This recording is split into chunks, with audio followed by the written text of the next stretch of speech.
How's it going, everyone? My name is Falling Hurts, and today we're going to be doing a little bit of a different video than what we're used to. Today I want to talk about the newly announced movie from Sony, which is Until Dawn. To anyone who knows me in real life, I haven't really talked about it a lot on the channel.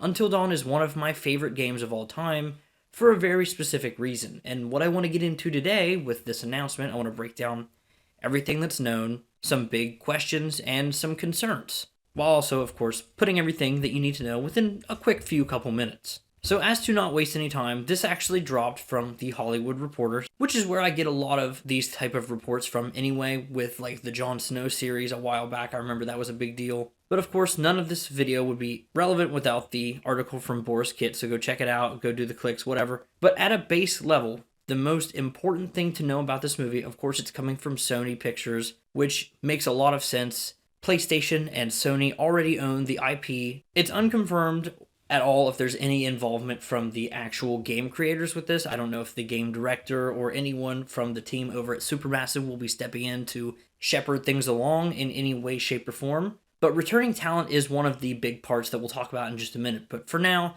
let's talk about who's making the movie. So it's going to be directed by David F. Sandberg, who most recently has done the two Shazam movies, which I've never seen. I don't really care about DC personally. But more interestingly and more in line with this, from some smaller movies up to, of course, Lights Out, the movie where the creature moves in the darkness, which was really, I would say, pretty good. I enjoyed that movie a lot. And then also Annabelle Creation, which, as toted by pretty much every one of these articles reporting on this, was a really successful horror film in a really successful horror franchise. So I think that's the main takeaway, is that this is a horror director. And with that being said, it's being written by Gary Doberman. I'm not really sure. He's not a dog, so it's Doberman. And they actually work together for Annabelle Creation. So it's nice to see that team working together again.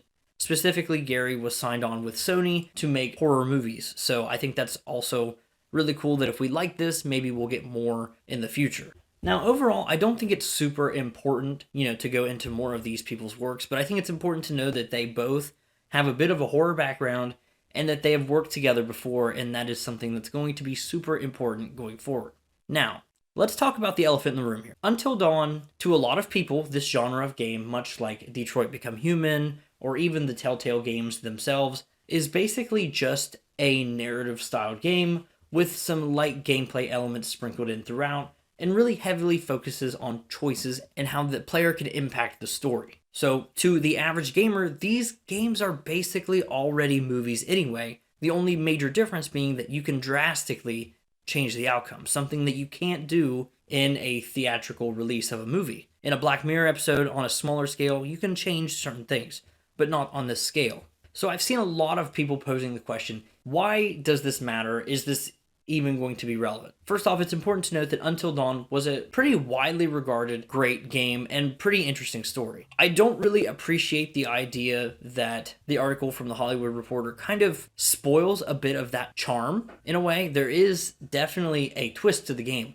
To people who have played it before or played these types of games, you may see it coming to some degree, but I think the actual twist and how it plays out is super interesting. But even with the twists and turns and main narrative points pretty much secured down, you would have to assume, they basically have the freedom to choose any outcome that they desire. In the game, you're tasked with keeping each of the playable characters alive until the end of the night. And while some have super gruesome deaths that are scripted in one section, there are others that can die through a failed QuickTime event. I believe, obviously, they're not going to keep every character alive. That's pretty much almost confirmed. You have to have gore and kills in your horror movie. You have to build suspense, and you have to build tension and the scares themselves.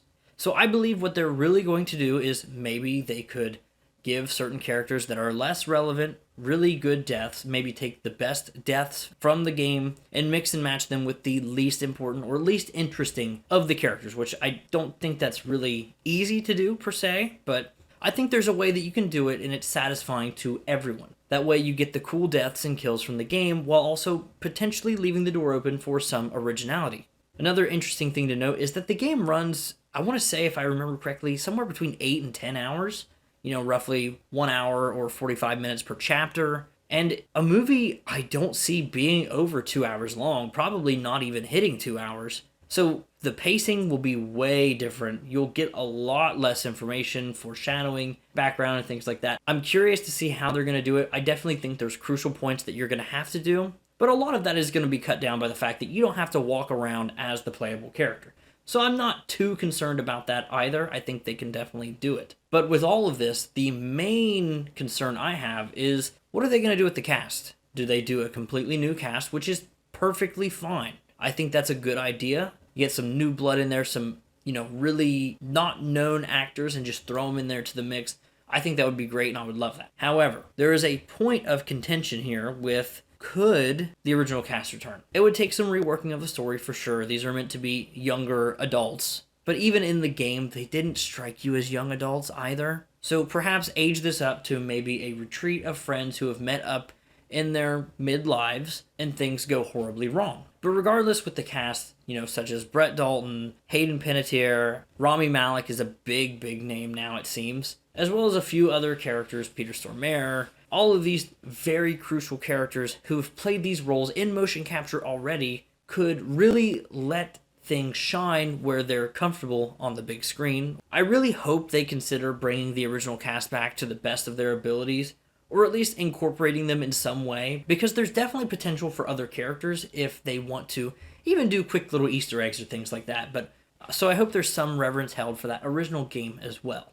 But even if they don't bring back that cast, they have to nail the intentionally campy aspects of the earlier game, which flows really perfectly into that pin drop moment halfway through the game that I absolutely love every time. But regardless, let me know what you think down below. Do you want the new cast, the old cast? Do you want the same exact story? And how do you want them to handle the story if you have played the games? And hell, maybe tell me about your day too. I don't care. I'll respond to it. You know I will. But that's it for me. My name is Falling Hurts. Thank you so much for watching this video.